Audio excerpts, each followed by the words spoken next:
Please rise and by the Andor Spirit for our opening hymn, Morning Has Broken.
Good morning. Just want to let you know there are seats in the first row here if anybody wants them. I am Reverend J. Wolin, the settled minister here at the Unitarian Universalists of Sarasota. I know we have many visitors here today, so we want to greet you, those that are in person, as well as those who might be online watching via YouTube. We invite our visitors to participate in any and all events at the congregation, and we welcome you to find out more about Unitarian Universalism.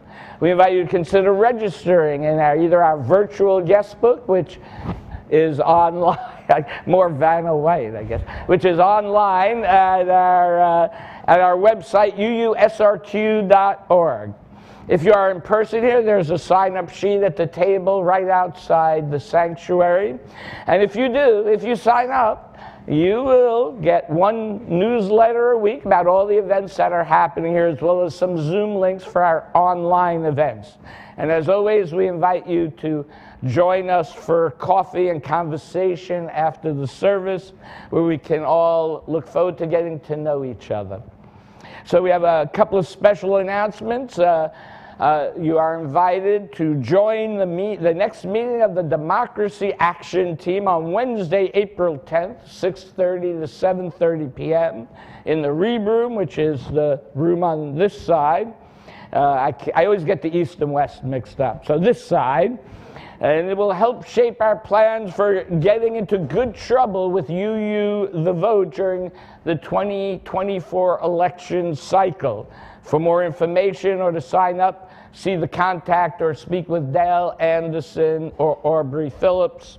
Secondly, I just want to let you know there is going to be a Seder here on Monday the 22nd. Advanced ticket registration is required, so we know how much food to purchase and or make. So please can look in the contact or online on the website or Facebook to find out about that. And now, without further ado, the moment I know I have been waiting for, and you will be too once you know about it, Don Bryn. Good morning.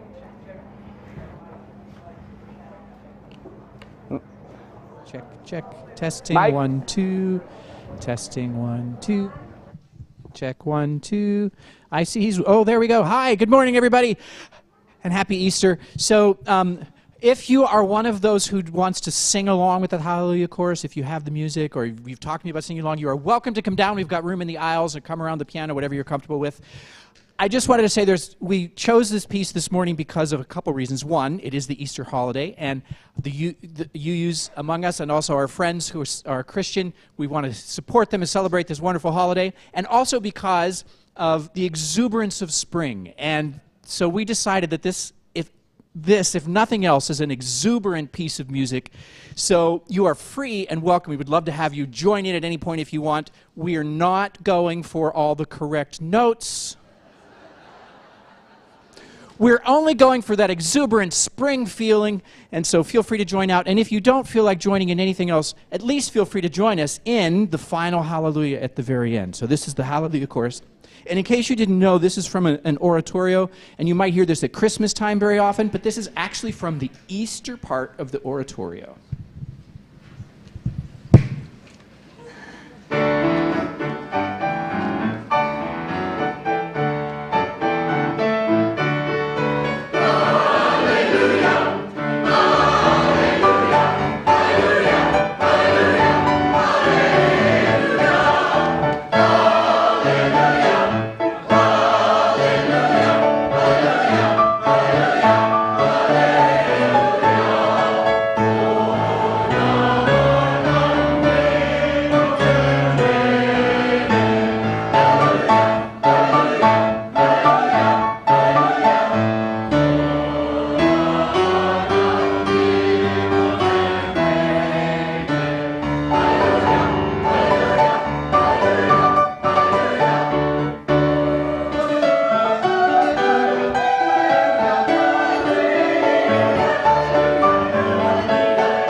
Our opening reading today is from Elizabeth Strong. Out of the earth rises light, rises life, rises spring. May we join with the miracles that is springtime and enter into life with lightness and joy. Out of the Spirit rises faith, rises hope, rises love. May we join with the miracle that is Easter time and enter into life with hope and love. Let us resurrect with spring. Let us resurrect with the Spirit and enter into renewed life as we gather into our time together this Easter morning. As we light the chalice, please join me now in affirming our fourth source of wisdom from our living tradition. Jewish and Christian teachings which call us to respond to God's love by loving our neighbors as ourselves.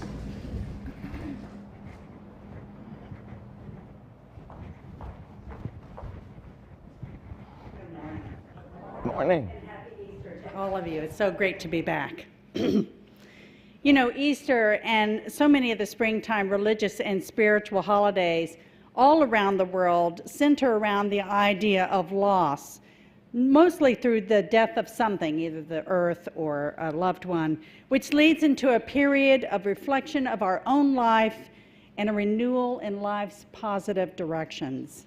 And today's book is about the possibilities.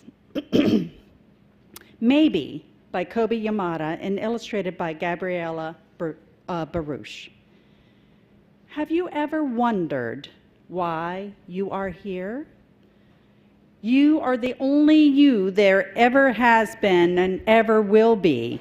You have so much to offer. Maybe you will invent something that no one has ever seen before. Maybe you will build things that reach high into the sky. Your life is yours. Try as many things as you can. Try to see as much as you can see. And wherever you go, take your hopes, pack your dreams, and never forget. It is on journeys that discoveries are made. Maybe you will help others to see the beauty in each day. Or maybe you will lift cheering crowds onto their feet. Do everything with love. Follow your heart and see where it leads you. Maybe you are here to shine a light into the places that have been dark for far too long. Maybe you will speak for those who can't speak for themselves. Maybe you are here to help in ways that only you can. There will be struggles, there will be fears, and it won't always be easy. It will feel really hard, and you might make a mess of things. You may fall down. You may fail. But you will also get back up, and you will rise a little stronger and a little taller, because there really is more inside of you than you know. And this world needs your gifts, your talents, and your big ideas. And maybe you are just getting started. What if you're only scratching the surface of what you can do and who you can be? And what if your talents you haven't discovered yet? There is something powerful and even magical about you.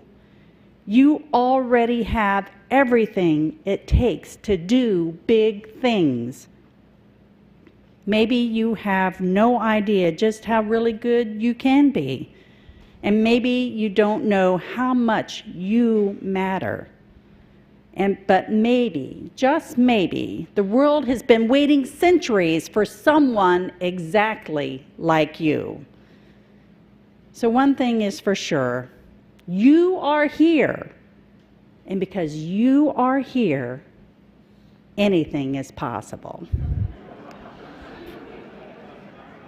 I know there's something about pigs flying. I don't know. Anyway, I imagine Jesus the teacher saying those are very similar words to his followers.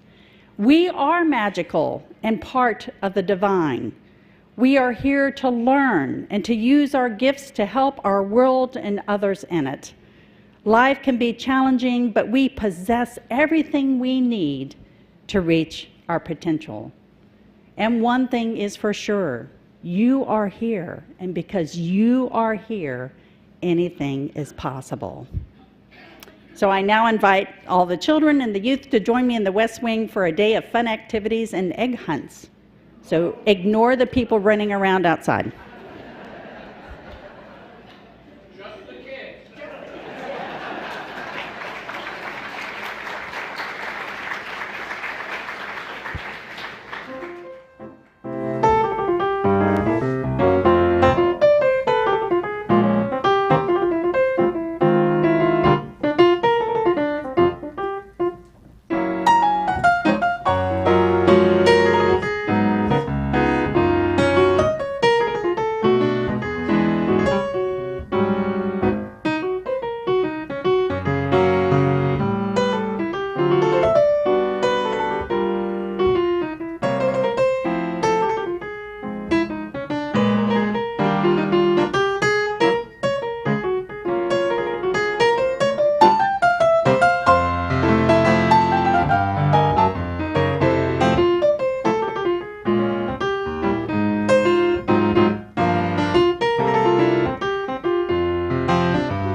For our centering in words, I've chosen a Easter prayer by Reverend Julie Hamilton.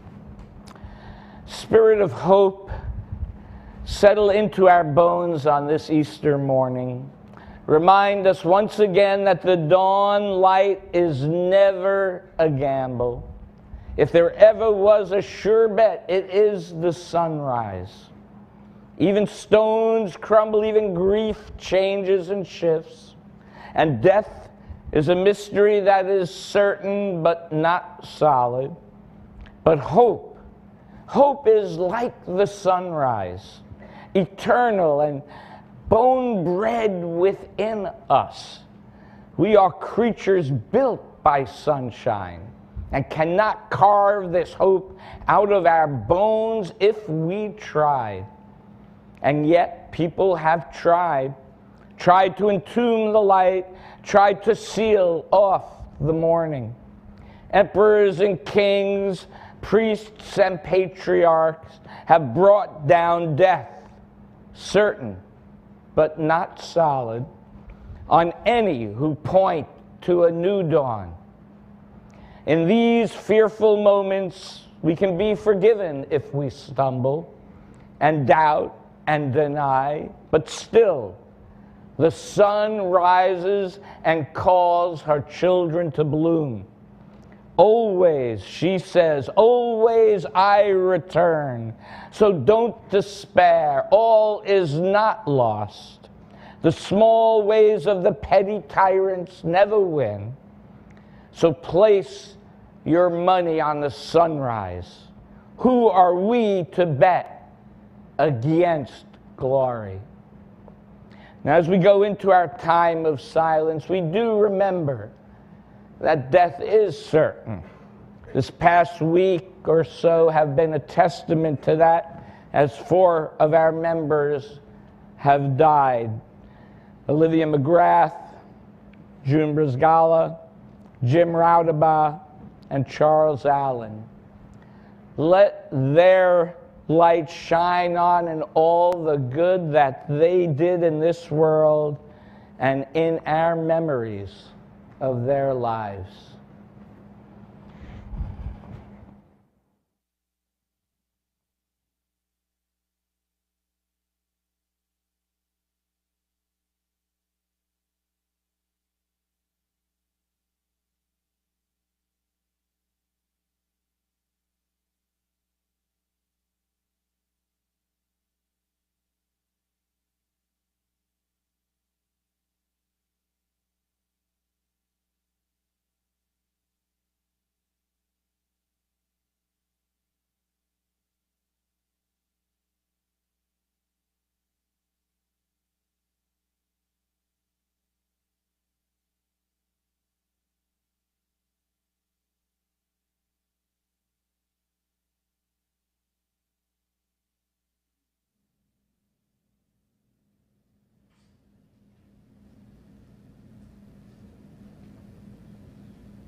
So, growing up as a non-Christian, Easter seemed like a very strange holiday to me as an outsider.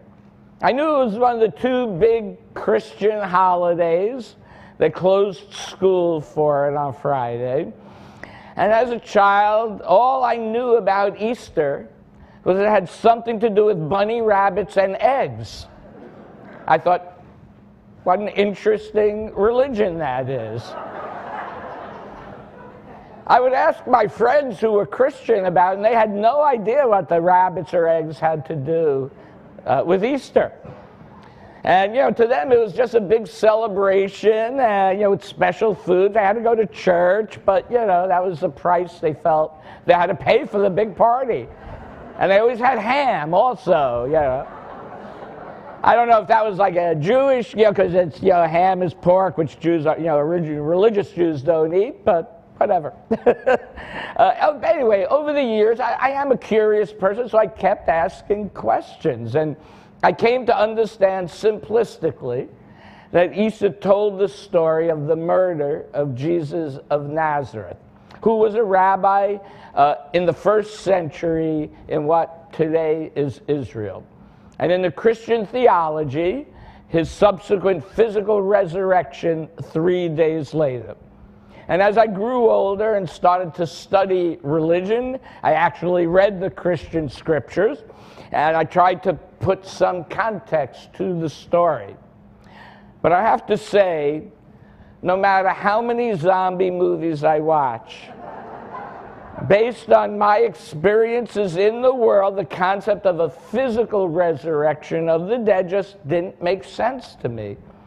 But as I pointed out last year in my Easter service, the end of the Gospel of Mark, which is considered by scholars the oldest of the Christian Gospels, Jesus is not physically resurrected. He is just missing from the tomb. His body is missing from this dark place where he was laid.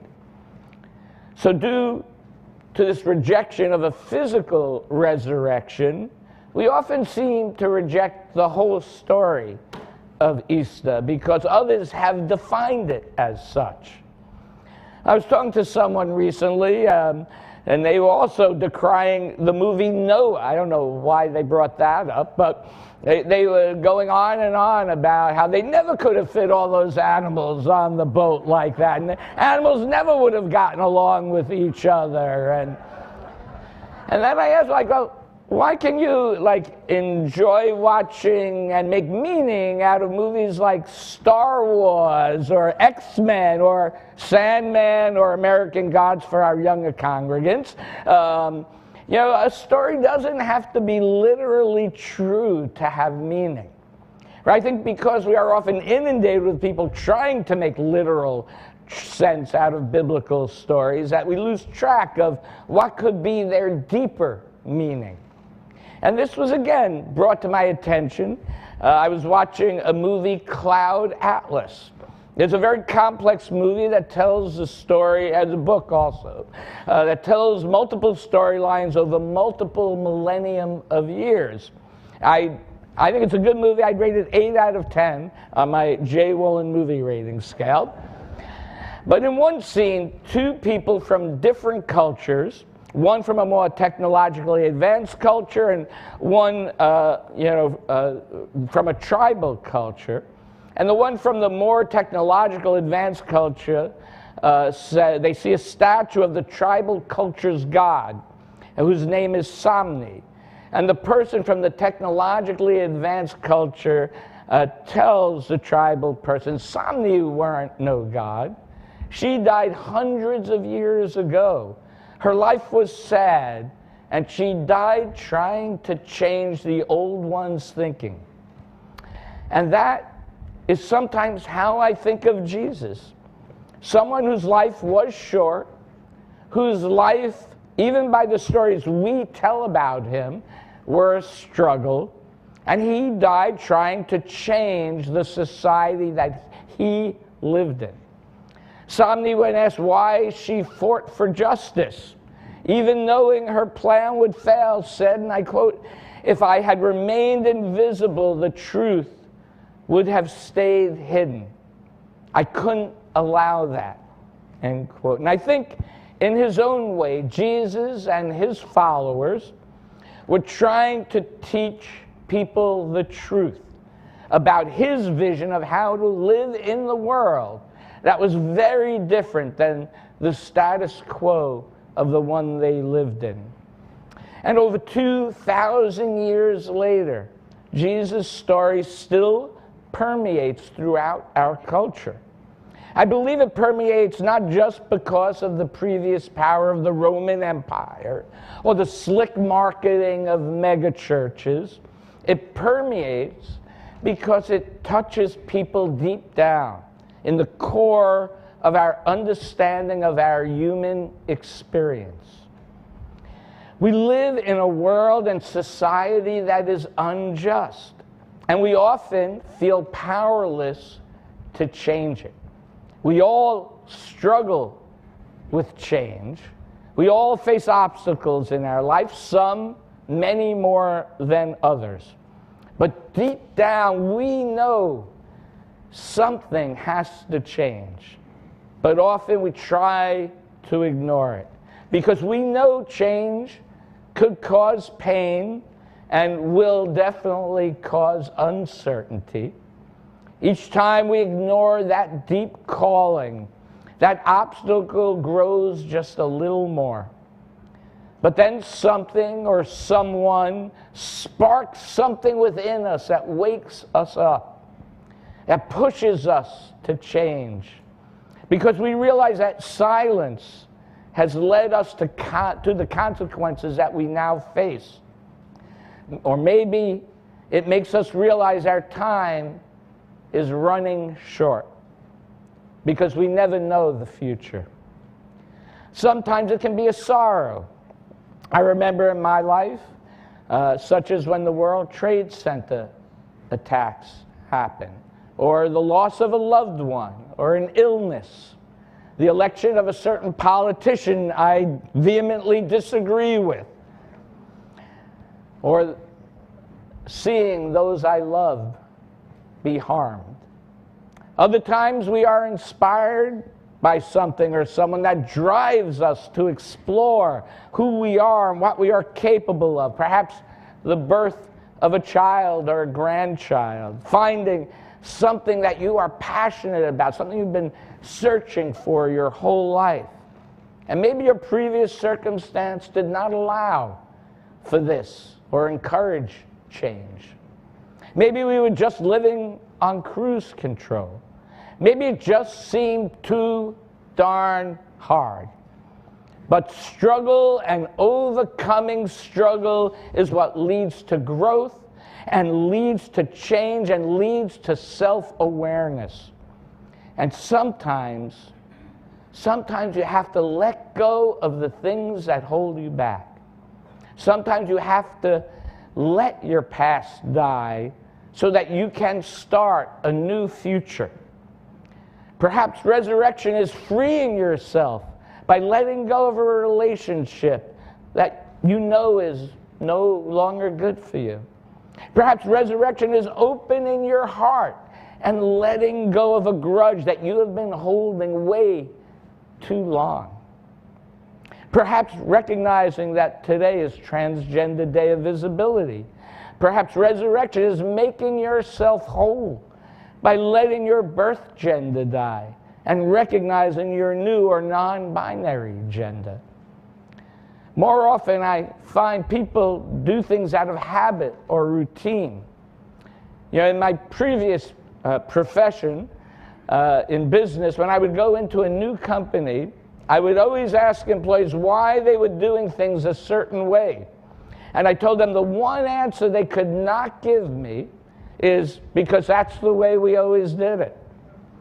Now, sometimes I would actually find they were creating reports that nobody was reading just because somebody had asked them to do it once a long time ago, and they just kept doing it.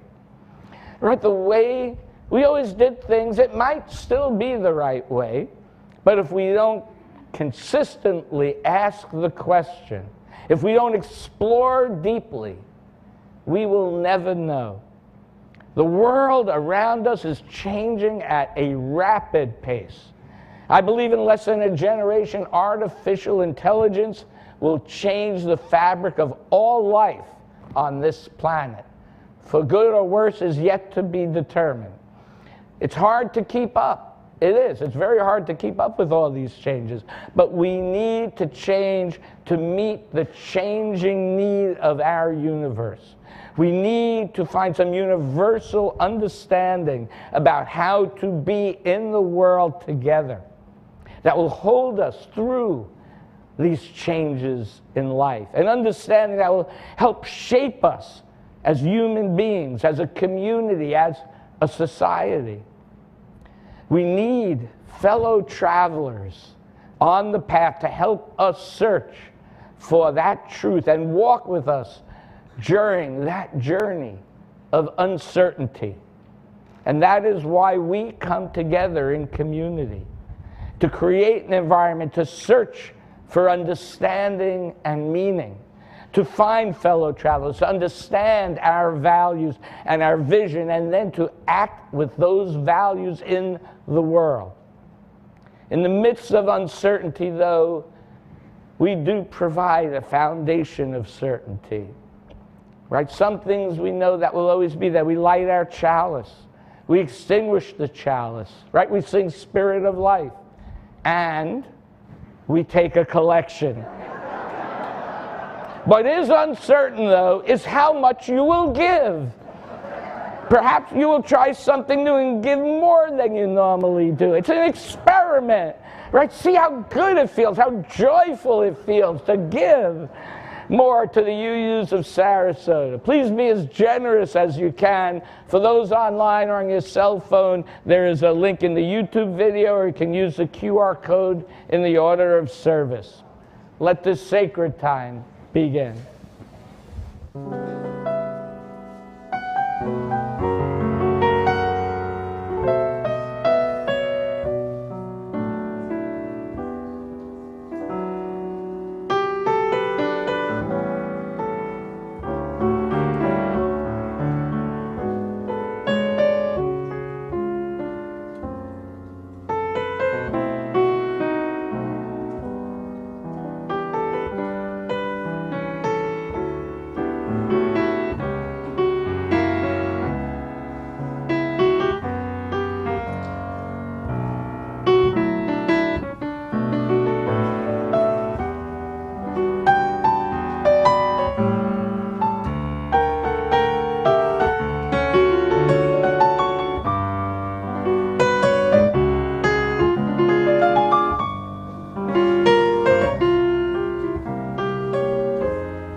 Our true self, Like the plant, we scratch our way to the surface out of the dirt to learn of possibilities previously unseen. But really, we just have to be nourished, and we will grow naturally.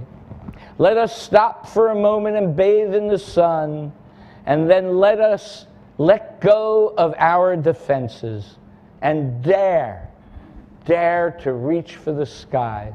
Let us have the courage to bloom. Let us, by nourishing each other, flourish. Let us be our true self in all of our glory. For whatever our true self is, it is beautiful.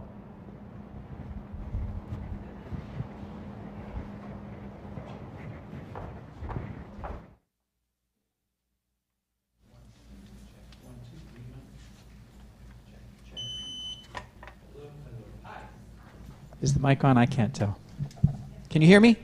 Oh, good. Okay.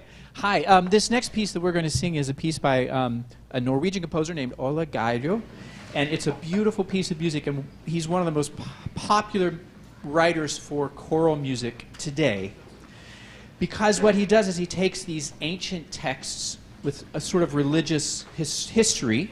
You'll see this piece we're singing today is in Latin, and it's from the Old Testament, but he sets them in a new space, in basically nature.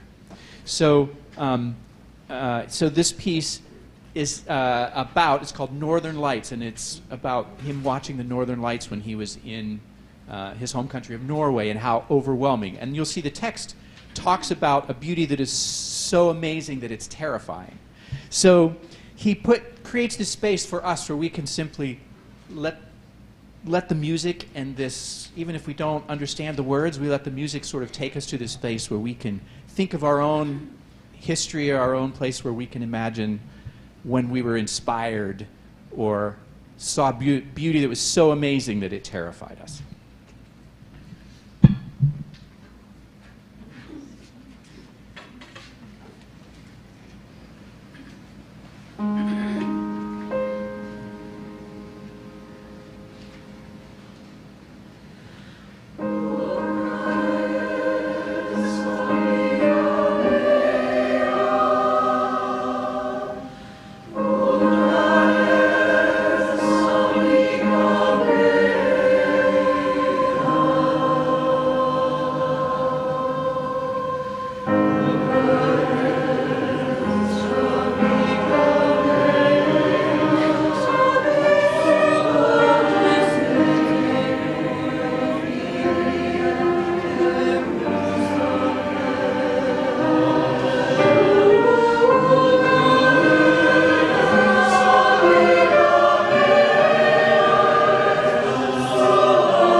Yeah, I just have to say, there's not much that brings me to tears, but that brought tears to my eyes. That was just so beautiful. Thank you.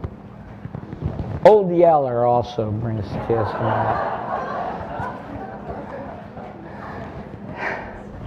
I don't know where that came from. Well, once we recognize that we have to change, we have to be committed to it and keep trying and be willing to let go of the way things always were. Doesn't mean everything will work out perfectly. In fact, some experiments will fail, as we heard in the story this morning with Catherine. Yeah, I recently heard an interview with a venture capitalist, Vinod Khosla, and he said, "My willingness to fail allows me to succeed. I thrive on the fact that I am not embarrassed to fail. And so I sometimes say that my great skill in learning, it comes from the fact that I have failed more often than most people I ever meet, because I have tried more things than most people." End quote. So let me just say, I think it is better to plan to succeed and succeed than fail, but the fear of failure should never stop us from trying something new. And I think this is true for each of us individually, as a congregation, as a religion, as a country, as a world. I think of myself when I left the Bronx to move to Manhattan in New York City to spread my wings and see what the wider world looked like. And then I left New York for Florida so I could have a different lifestyle. And then I left Florida to go to Iowa, where I had my first ministry. I have never accepted the status quo in my life. And now here in Sarasota, I feel like I have come home and found my way where my skills are needed in this place at this time. And each time I was looking for a new way of life, a new way of being in the world. And the truth is, I didn't know for certain what would happen, whether I would be accepted, whether I would flourish, but each time I believed deep in my soul what I was doing was necessary. Now, we don't need to travel somewhere else to change. I want to point that out. We just need to travel the distance between here and here, right? We got to change our thoughts. Of course, it's easier, the older I am, now to look back on my life and see the winding road I have traveled, what I have accomplished, the places I have gone, the people I have met. We never truly know what, though, is still in front of us. So all we can do is live it and live it out. The past is not prologue, despite what Shakespeare wrote. So the questions we have to ask ourselves in discernment are we going to live with love or with indifference? Are we going to live hurting other people, or are we going to be healing them? Are we going to live lives of deceit or lives of authenticity? Are we going to live lives of quiet desperation, or are we going to live lives of fullness? Are we going to live lives of separateness, or are we going to live lives of wholeness? Are we going to live our lives closed to change, or open to living in a new way? Are we going to blind ourselves to new realities, or truly see our possibilities? Are we going to live our lives in the past or in the present? And these are the questions I think that the story of Easter is trying to provide or provoke. This story of Easter is not so much about the death of Jesus, but about the life of Jesus and how that life renewed others, gave others purpose in their lives, inspired others to see and live in the world in a different way. To live in the world with a light shining from within and shining their inward light outward on the whole world to those who are in need. And just the etymology of the word Easter itself gives us a hint of its meaning. Easter is derived from the German word Eostra, which means dawn, or sun defined as shining. The Easter story is a reminder for us to renew the light within us. It's a reminder that there is a time to be in the darkness, in the tomb, to comfort, to nurture, to prepare ourselves. But there comes a time when we have to come out of our shelter, or maybe I should say out of our eggshell, and risk the pain of changing. You know, life comes at us hard sometimes. And when difficulties of life come upon us, when things don't go exactly as planned, we need to remind ourselves of our light, our purpose, and our community. It is the one reason I end each service with our chalice extinguishing words every week, right?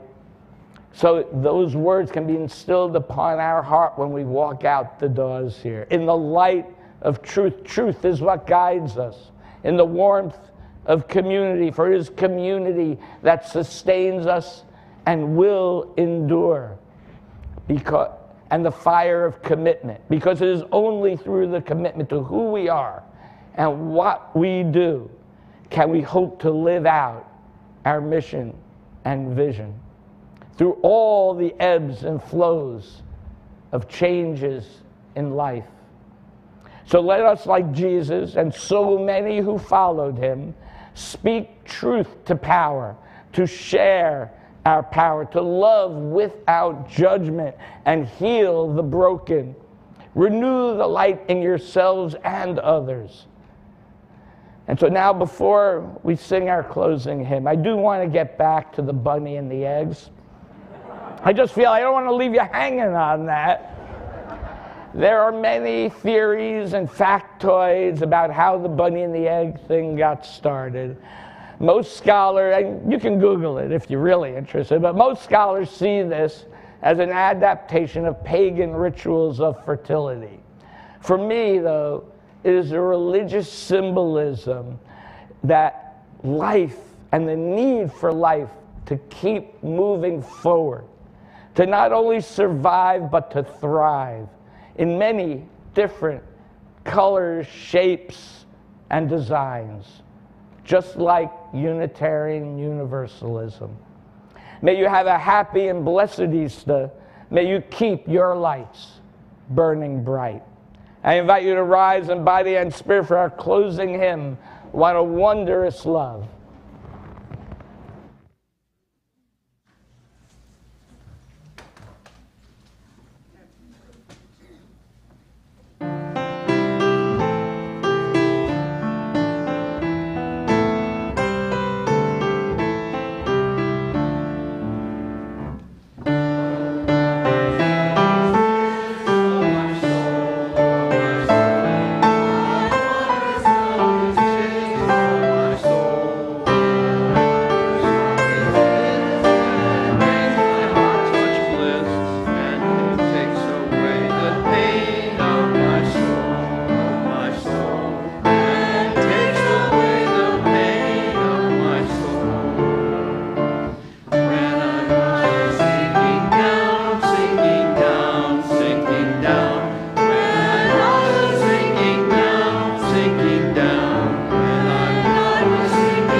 Thank you.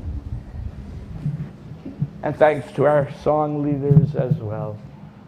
Our closing words are for Roland Marin.